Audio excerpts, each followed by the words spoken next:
everybody. Thanks for joining me for another one-man review. I can't believe it's time already. I feel like I just did one of these, so I feel very blessed that I get to do another one so quick. But we're back with another issue of...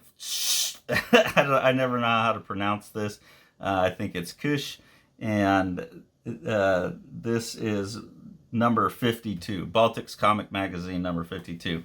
This is an awesome anthology that comes out from Kush Comics in Latvia. They do all kinds of fantastic things, just exposing artists from all over the world to the world. And I think it's a really fantastic thing that they do with their company. I love their anthologies, and I love to support them and talk about them on the channel. Each one of these anthologies comes with a prompt, which is always a fun thing for an anthology to have a theme. So this one is talking about the plasticity of space, elastic spaces. And that to me is a really interesting, rich thing to see artists and cartoonists respond to. So I'm just going to go through, as I always do with these, and just show like one spread by each artist and give you their names so you can follow up on the ones you think are interesting. If I have something really, the couple of them like really engage me, which is always the case as an anthology. Certain things are more engaging to me, and certain things are going to be more engaging to other people. More to say about it. But this first one is by Charlotte Eta Mumm, and more of just like graphic design, I would say. But I really like some of the visuals here. I'm not sure that having like an inset like this counts as comics. I can come up with some formal relationship between the images where they're speaking to each other, but you know, like this one looks more like illustration to me.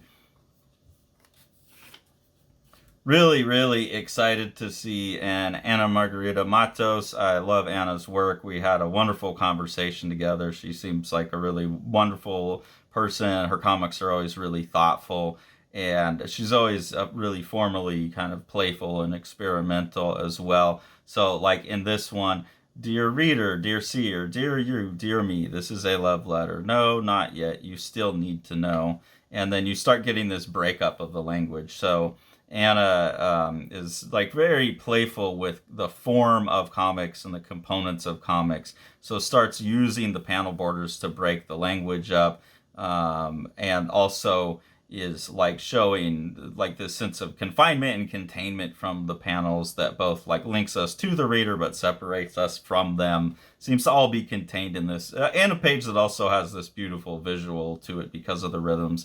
And then this fun little thing where like the page also gets to have like a more important x-axis where the artist is like behind and then peeling the paper off and has hung the pin on the panel border, and then is like reaching around and grabbing the panel border. So there's for something that is like a fairly simple image, it just has a lot of repetition. It seems, you know, really at first glance like a grid, is super deep, has a lot of things to compel me and keep me engaged, and that's how I always feel about Anna's work. So always excited to see something by Anna, and that makes this issue even better.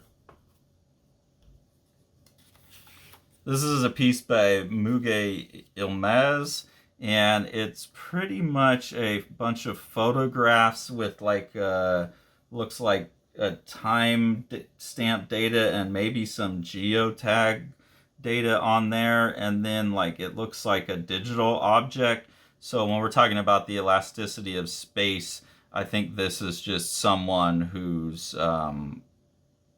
like going in and putting in digital objects into like a mixed reality situation and then photographing it. So it's like an art project, but I don't know that it's comics. It's just like the document of an art project in the comics format, which I feel like this volume kind of the theme of it seems to have prompted a lot of that type of work, or the editor sought that out or something. I'm not sure. For me, from the fine arts perspective, it's interesting. From the comics perspective, I just don't feel like it's comics, but it's still interesting to me. This is Letizia Calori. Really love this super simple, just like calligraphic faces here. and really creepy, like working on the texture here just makes it feel like a bloody bandage or something. There's a funny story here by Lai Tat Tat Wing that's showing a cat basically taking over a store. So a funny like little manga story there. That's one of the things I really like about Kus in general is you're getting artists from all over the world. I have trouble pronouncing most of the names because they're so varied from so many different cultures, and I think that's great, just getting these views of all these things that comics can be and that illustration and art can be. This is by Ceel, Mogami de Haas, and Simone Jarvis. I think what this is that either one of them made the art and the other one like wrote a caption for it to explain it, or vice versa. The poem got written and then the art is illustrating it. My guess is that the art got made first because it's pretty like on the border of representational, and it makes sense that someone would use these kind of like a Rorschach test. So again, it works in like the strict sense of comics where you have images and language and sequence, but it feels more like but that's one of the things I like about the Kus is they're bleeding the space between like the gallery and the book, I guess. Some of these things feel more like gallery pieces, but it's nice to have them in a book where you can sit and contemplate. So it's interesting. They're creating like a new venue almost. Elio J Carranza has a poem here and then a bunch of drawings to follow up the poem. So again, something that feels more gallery bound to me. I guess that makes sense when you're talking about the elasticity of spaces, that there's a lot of artists in a book that would normally be up on a wall. Maybe that's why I'm sitting here talking about the new venue that they're creating, the book as gallery. I guess that's not new. There's been artist books, but putting it in comics just makes you, in the context of comics, makes you read it in a different way. You don't go from piece to piece, you read it, which is a different way for me to think about things. A piece by Samplerman. Always happy with Samplerman stuff. I just love the way it looks. Narratively, I don't know that it's ever like the most narratively compelling stuff, but it is always like here you do have the quotes that are being found. We also have been delving into the enigma of fourth dimensional complexities, and obviously there's a lot of space play going on in these collages. Samplerman, just I love the way this work looks and the collage aesthetic, the very obvious use the rule of only using images sampled from actual old comics. Just really fun work, and I'll buy anything Samplerman does. Pam Virada, this is another one where like book as gallery seems more of the thing here, where you have these photographs. These look like they are either photographs of windows or maybe, it looks like they're probably photographs of stuff done on a window, but maybe some kind of thing where objects were left on the material itself and exposed that way. I'm not quite sure. This piece is by Malicka. It's definitely more of like illustration than comics, but it does have a sequential nature to it and some interesting stuff going on with like the production on the color.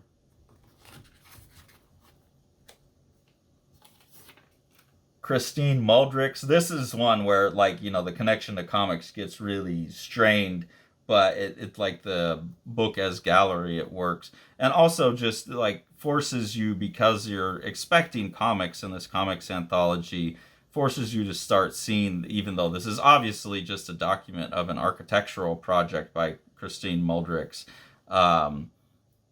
the structuring of the windows and all of that, like there's always been a relationship between comics and architecture. A ton of artists have used like architecture as a way of creating frames for comics.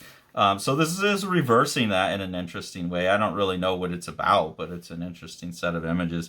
It would be a lovely like sunroom to have if you could have air conditioning.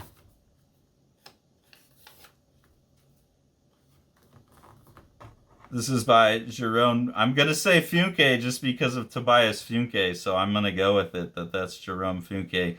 This really fun thing with some changes of material where this character's like taking this magic potion and like turning into these little pellets. I think these are like BBs, colored BBs for a gun.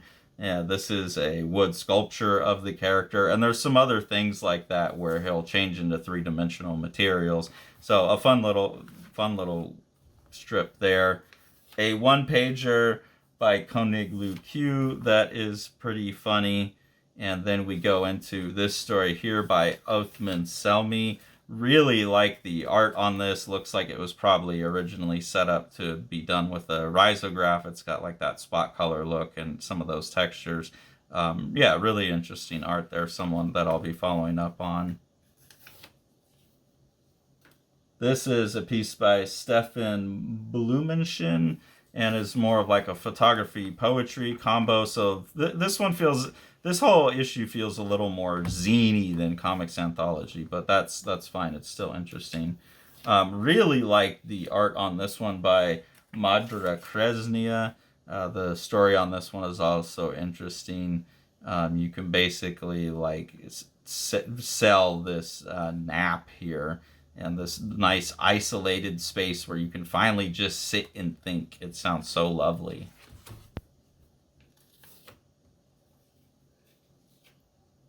Another like very art school kind of conceptual photography type of thing here. You know, it's not even like well done photography. It's just getting the point across.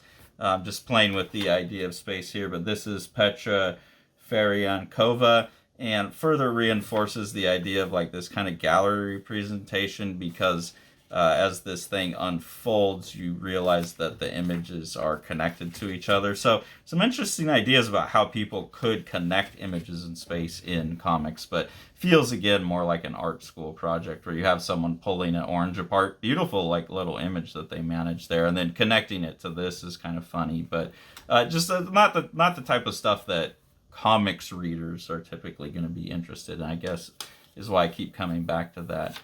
This is Bohdana Zaiats. Really enjoy the just simple calligraphic cartooning of the yoga being done here. None of these are going to be super deep because they're short stories. So the content doesn't always land super strong. A lot of it is just like the art for me.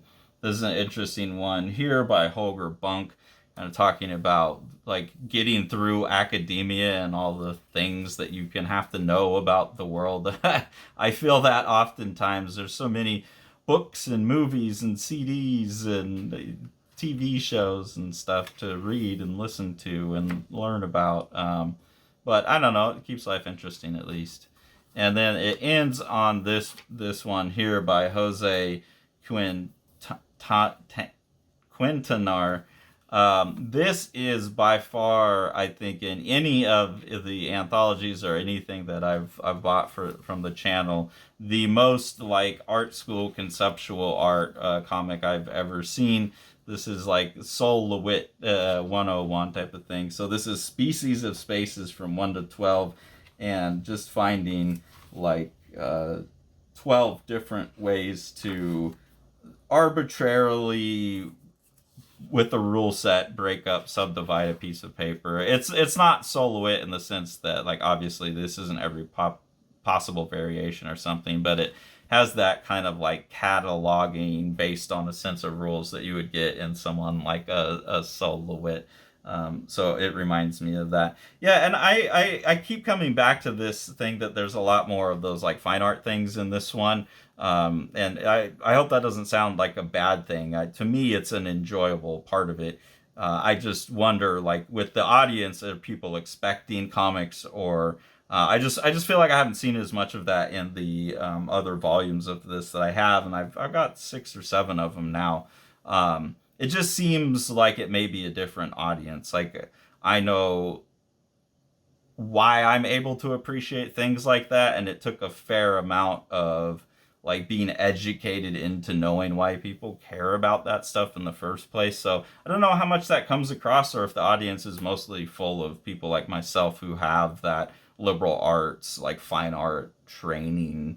to kind of see what those people are doing. But anyways, I really enjoy it. I love these anthologies, and I will always be like first in line to get them when they come out. And I would encourage you all to do the same thing. It's really a wonderful line of books that they have over at Koos.